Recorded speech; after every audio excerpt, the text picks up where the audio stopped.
What's going on, guys? My name is Tommy. Welcome back to the channel and welcome to another episode of the Forgotten Race Review. Today, at the request of someone who's been with the channel for a long time, who's won giveaways, who is none other than Afro Samurai 3847. We're not talking about a race, we're talking about a template specifically. We're talking about the Lycanthrope and how you can put that template on your character. Also, at the request of 360 Mac Gamer. This video is going to go a little more in-depth on how a template, like I just said, can in fact be applied to a pre-existing character. Anyway, if you guys are liking what you're seeing, see what I did there, be sure to like and subscribe. One was enough. For more content, and today, this episode of the Forgotten Race Review was brought to you in part by Michael Baker. Sounds like our next patron chat's going to be about world building. Super stoked. Anyway, people, let's hit it.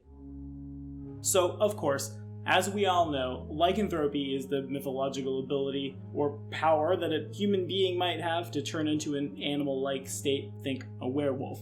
Sometimes it's a curse, sometimes it's a connection to nature. Either way, it's a widespread concept in European folklore, existing in many, many variants, as we see in Pathfinder, D&D, pop culture, etc., which are related by a common development of the Christian interpretation of underlying European folklore during the medieval period. These beliefs developed in parallel to the belief in witches, and actually, fun fact, not unlike the witchcraft trials we see as a whole in the New World and in England and stuff, the trial of supposed werewolves emerged in what is now Switzerland in the early 15th century and spread throughout Europe in the 16th. So yeah, people believed this was real. But in Dungeons & Dragons, the lycanthrope has been with us pretty much forever and ever and ever. The werebear, boar, tiger, and wolf appearing in the original Dungeons & Dragons white box in the 70s, and of course, they're here up to present day. But what does that mean for Pathfinder? As far as how this works in Pathfinder, we simply have to open our copy of Blood of the Moon. In Pathfinder's setting, lycanthropy is a curse. And while some people may seek out this gift, voluntary contraction of the disease is rare. By and large, to contract lycanthropy, you come too close to a creature afflicted with that curse and it bites or scratches you. This, of course, results in lycanthropy spreading. Unless you exactly knew what you were looking for, you might not even know what you were exposed to until the next full moon. You rapidly shift into a hybrid creature and your bestial instincts take over and you tear everything apart. But of course, there are several recorded instances of lycanthropes acquiring their curse through the work of a divine or arcane caster. In addition, there are those out there who worship the demon lord Giselda, the patron demon lord of the werewolves. Now, it's not all bad. In addition to that, you've got things like lunar oracles and about a million different archetypes for barbarians, druids, shifters, pretty much everybody that it would make sense for them to have to channel some sort of this power, in addition to like skinwalkers. Now, of course, when two lycanthropes love each other very much, sometimes they'll have children together, and what comes from that offspring is what's known as a natural lycanthrope.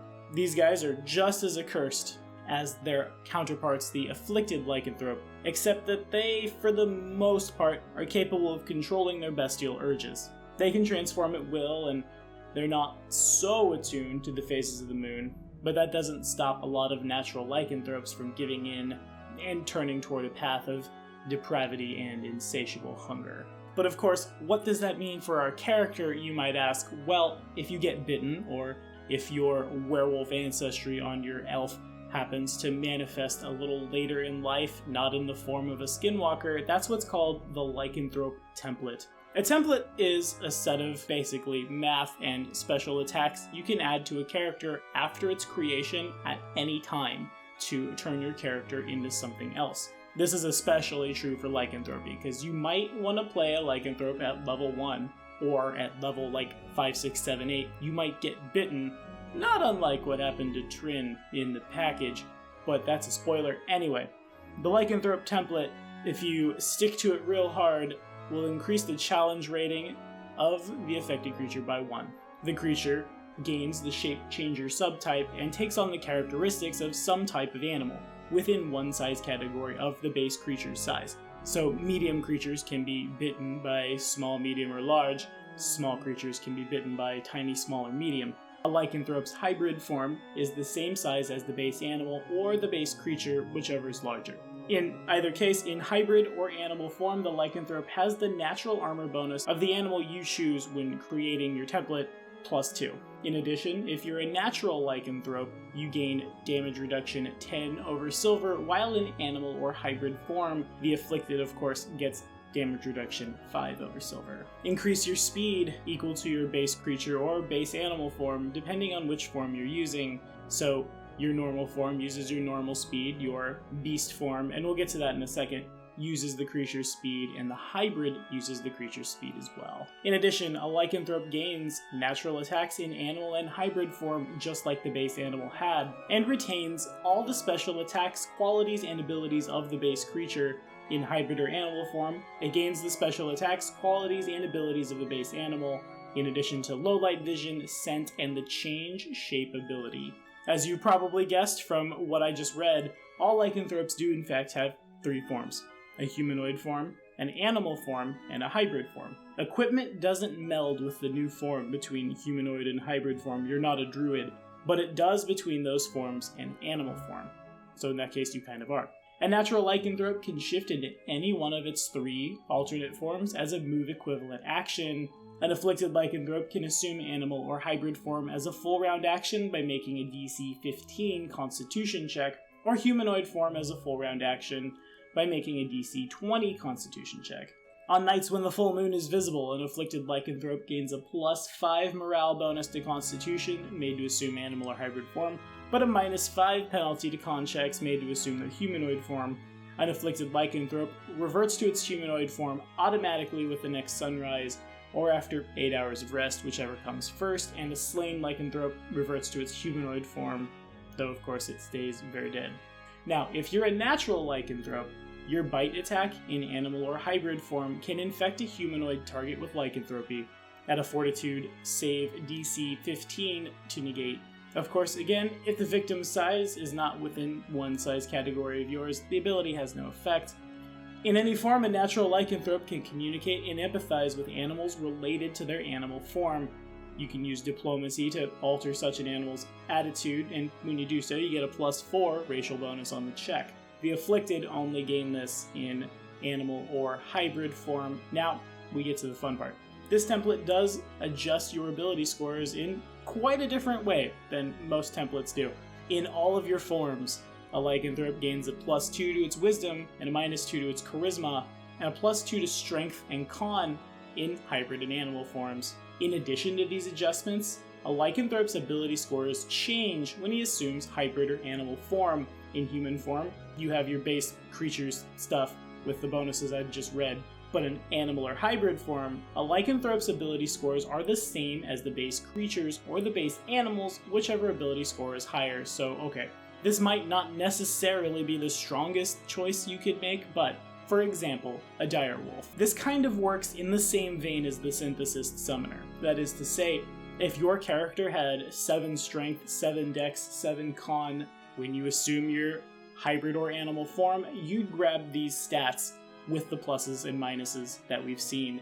So god, even if you had 10 wisdom, you'd bump up to 12 and then 2 more to 14, though of course your charisma still gets slapped around. Now, there is one caveat to this template for the afflicted. A creature that catches lycanthropy and becomes an afflicted lycanthrope shows no symptoms and doesn't gain any of the benefits until the night of the next full moon, when the victim involuntarily assumes animal form and forgets his or her own identity. The character remains in animal form until the next dawn, and remembers nothing about the entire episode or subsequent episodes unless he makes a DC 20 will save, in which case he becomes aware of his condition. A remove disease or heal spell cast by a cleric of 12th level or higher cures the affliction, provided the character receives the spell within 3 days of the attack. Consuming a dose of Wolfsbane, alternatively, gives an afflicted lycanthrope a new fort save to recover from lycanthropy, so that's the rub. That's the question you have to ask as a player, and really of all the templates, though you do need to ask if you're gonna use a template. Don't just show up and here's my half dragon, half demon, half celestial, lycanthrope, human fighter, haha. Make sure your GM's aware, but it's doubly true for this template. This can either be an amazingly powerful, super flavorful ability, or TPK the party. In my experience, one of the best ways to really challenge your party and really start that war of attrition is to, well and truly, start mind controlling the marshals and turn them on the casters. Lycanthropy bakes that into your character one night a month. When the full moon hits, you start attacking stuff. That stuff might be the party, that stuff might be, innocent townspeople, etc., assuming at least you're afflicted. A natural lycanthrope is kind of the way to get around this, what with that buff to your DR, and you're not involuntarily turning into a monster and killing everyone the night of the first full moon. And thus this template can both be a blessing and a curse. And yes, I've used this template on several occasions. The elf barbarian I'm playing in Kingmaker right now was eventually a natural were-tiger because the GM was super nice and gave everybody a template around like 5 or 6. And I've never really been super punished for being a lycanthrope, but then I've also never been bitten. This template can be really good for handing players boons and making them roleplay them. Player wants to buff, you want story. The lycanthrope kind of meets in the middle. It's also an amazingly powerful template for like wizards or anybody who doesn't care about their physical stats, in the same way that the synthesist summoner is really powerful because suddenly all of your physical stats just got better.